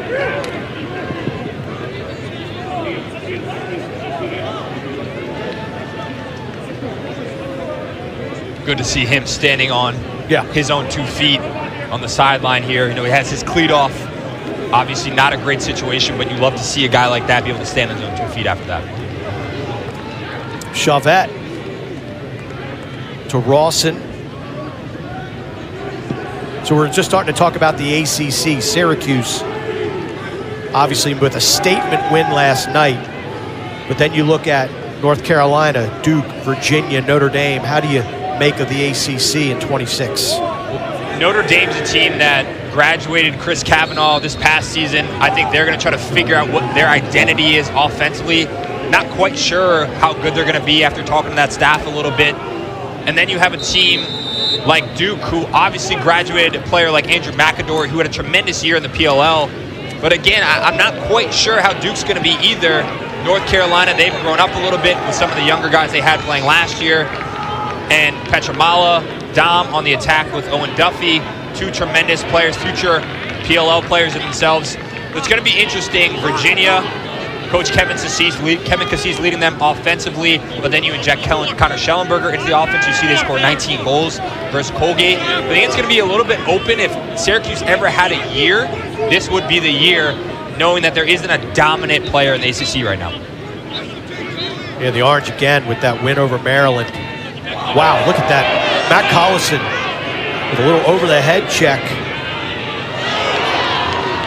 And as you mentioned, Hopkins having a little bit of fun. Yeah, it's interesting. You know, Duke and Notre Dame, you know, Notre Dame for years known as a defensive team, but then you had the Kavanaugh brothers come in along with some other talented offensive superstars. 17th turnover for Loyola in this game, but, you know, Sean Light, Will Donovan, and then Duke really right now known probably more on the defensive end with guys like Charlie Johnson and Aiden McGuire, short stick D midi. And those offenses will need to come along for them to have success in this new lacrosse season. Nolting back for Johns Hopkins. Again, the Blue Jays. Next up for them are the North Carolina Tar Heels. North Carolina, 20-9 winner last night at High Point. Dom Petramala, 7 goals. Owen Duffy, 5 points, 1 goal and 4 assists. They combined altogether for 13 points, as Petramala also chipped in with an assist. They'll play Iona tomorrow. 5:38 left to go here in this game. If you're Loyola, you run the tape back. You mentioned the confidence. We've talked about the turnovers. What are the bright spots for Loyola that you've seen this afternoon? I think Mason Cook offensively is a bright spot, the sophomore. As I mentioned, Coach Justin Ward is really high on him. I've loved what I've seen out of him. And then Max Watkinson in goal. I think they have 2 players in that, offensively and defensively in the cage, that can really be their anchors. They just have to start to fill in some of the other pieces, get guys to start believing a little bit more. And then the double errors that I've seen, I think that they could clean that up a little bit and limit some of those. And maybe they're not going to beat this Hopkins team, but maybe they'd be in the game a little bit more and be able to think about down the stretch of the Patriot League how they could get some of those wins in conference play. Minica's shot goes wide. Loyola now 1 for their last 12 shooting. And we talked about it. That goal at the end of the first half where Hopkins scored, that was a backbreaker for Loyola. Everhart gets top side, finishes, showing off that range. I'll tell you one thing about Everhart. He's been stuffed several times here today, but he keeps on going. Resiliency. That's a word that kind of comes to mind when you think about Everhart and what this Loyola program is going to need to have. This is the first time I've really seen him get his hands free. Big time for him, big time for his confidence. Loyola gets one on the board here at Homewood. It's game time at the Milton Rubin headquarters, and we're going big, baby. We're maxing your tax with double refunds. That's right, a $4,000 refund becomes up to $8,000. There's only one way to drive, and it's drive, baby. Come in today and double your tax refund. DriveBaby.com. Click, click.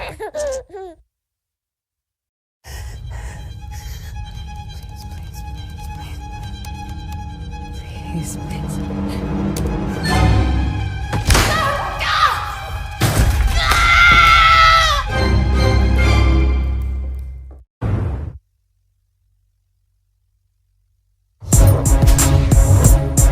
You mentioned this Hopkins offense and how dynamic they have been. Chuck Rawson, he's taking the next step.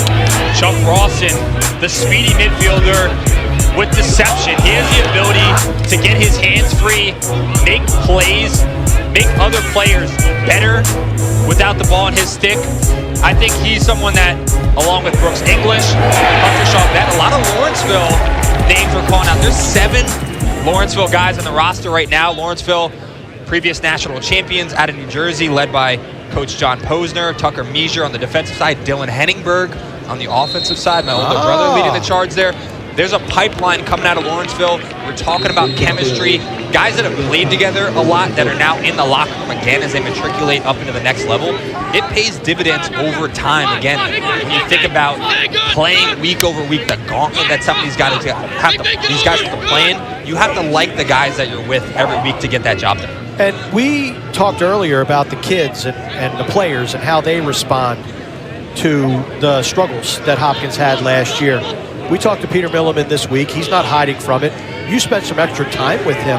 It's a critical year for him, year 6. And he knows that it's a perform or face an uncertain future type situation. Yeah, absolutely. And one of the biggest takeaways I had in talking to Coach Milliman is just getting the right guys into the locker room for him is so important. He wants guys that want to work. When he's recruiting, when he's thinking about who wants to be in this locker room, he wants guys like a Brooks English, guys like Chuck Rawson, guys like Quentin Kilrain that are going to show up to the locker room. They want to be there. They want to embrace being on national television on the biggest stage, and then they want to work hard. It doesn't matter how good you are right now. It matters that every single day you show up and that you're going to get better. And he believes if he has those pieces in place, things will start to take care of themselves. And we're looking at a Johns Hopkins program that's probably going to start the year 3-0 now. In the fall, and then as well as the preseason, the players, as Collison winds up again, another save from Watkinson. Gosh, Lamity, 11 saves in this game, 14 for his counterpart, Max Watkinson. But they wore swag with no logos on them. So logoless pennies, no Nag Blue Jay on the helmet, plain shorts. And he said that the guys embraced that. And they felt like they needed to understand what they were representing and what it took to actually wear the Blue Jay on their helmet, their shorts, and have the name Hopkins on their jersey. And he said he thinks it's made a difference for his players. That's a timeout taken by Loyola. It's something I appreciate a lot in our conversation with him, and just thinking about as a whole, playing at Division I level is really hard. I think there's a lot of lacrosse players out there that underestimate how hard it is to actually play at this level. Not only get here, play at this level, and then find success at this level. We'll take a look at their upcoming schedule. It doesn't get any easier. At North Carolina, at Virginia for the Doyle Smith Cup, always a coveted rivalry trophy. And then they host Syracuse on March 7th, Navy, and then they begin Big Ten play toward the end of March against the University of Michigan. So year in, year out, both these teams, Loyola, Johns Hopkins, play two of the most competitive schedules in the country. Well, the beauty of playing a schedule like this as well, not only are you battle-tested, Mark, but if you can just pick off maybe 1-2 of those games, get to Big Ten play, grab 1 or 2, you're looking at maybe 4 or 5 marquee wins that in terms of your RPI and just what your schedule does for you during that end of the year committee meeting when they're looking at all this stuff, you're at Johns Hopkins to be able to have those chances to grab those wins. It's huge for you. Without question. That's why these could, and we talk about early season and these games being canceled or postponed. Like those are meaningful games. You know, Loyola versus Georgetown. That's a meaningful game for both of those programs. They'll make that up. Hopkins and Georgetown went bye-bye. They're still TBD on a rescheduled date for that. But I hate to ask on a day like today where it's such beautiful weather, but where do you stand on the beginning of the season? Do we push it back and all that good stuff? Well, I think it's funny. A lot of these kids right now that are matriculating up to the highest level, they're getting recruited playing, I don't know, anywhere from 5, 6 tournaments, 4 or 5 showcases in the summer now on the circuit in the dead of the summer. Then they're playing college lacrosse in Siberia in wintertime.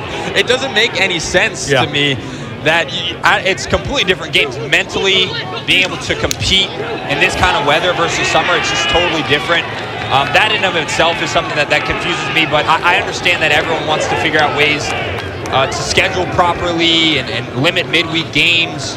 But ultimately, it needs to be a spring sport to draw the best attraction, the best crowds, and the best eyes in the game.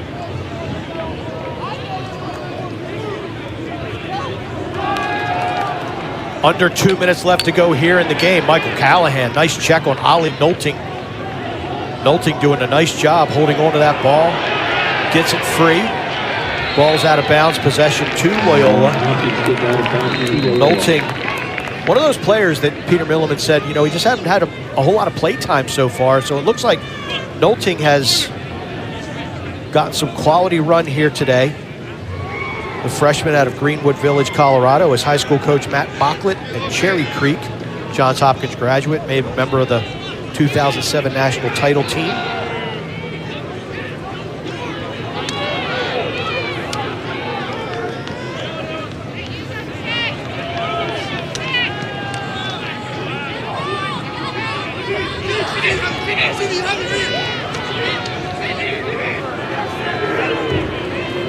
Nineteenth turnover for Loyola. As 1 minute left to go in this one, and the 2026 edition of the Charles Street Rivalry is going to belong to Johns Hopkins. Eric McDonald on the field briefly for Johns Hopkins. Replaced by Reese DeSico, getting an offensive run. A beautiful day at Homewood Field. We got a break in the weather, a good crowd, and an entertaining game. Won by Johns Hopkins. Loyola, though, with that fight. Felt like a step forward overall for Hopkins offensively. You saw a lot of different pieces fitting together for them. They've had the injury bug early in the year. Loyola, they're going to have to learn a lot from a loss like this, but it's going to have to turn around quickly for the gauntlet of schedule that they have coming up. Jays throw it into the air, and that'll do it. Johns Hopkins uses a strong run from the end of the second quarter through the beginning of the fourth, where they scored 6 goals in a row, and they take home a 13-7 win over Loyola. It was Hopkins all day long today offensively. Charlie Eiler got involved. Brooks English got involved. Chuck Rawson. Can't forget Matt Collison, the big lefty. Tremendous job by Hopkins showcasing exactly who they believe they can be in 2026. And I think Hopkins showed off some depth today as well, getting contributions from that second midfield. Desquie with a goal. Nolting with an assist. Making some real quality plays out there. Those are freshmen that getting those minutes early on in the season is going to pay dividends for them down the stretch when they come into that schedule in the second half of the season. Loyola, meanwhile, they go to 0-2 on the season. They'll visit UMBC next week. But it is a great day to be a Blue Jay here at Homewood Field. The Johns Hopkins University wins the Charles Street Rivalry. They'll get ready this week to take a trip down south to Tobacco Road to take on the North Carolina Tar Heels. That's next Friday night, 5 o'clock on the ACC Network. It's been a pleasure being with you here today, Jules. Thank you to all the men and women in our technical crew. For Jules Henningberg, this is Mark Dixon. The Loyola Johns Hopkins game, the Charles Street Rivalry, belongs to the Blue Jays in 2026.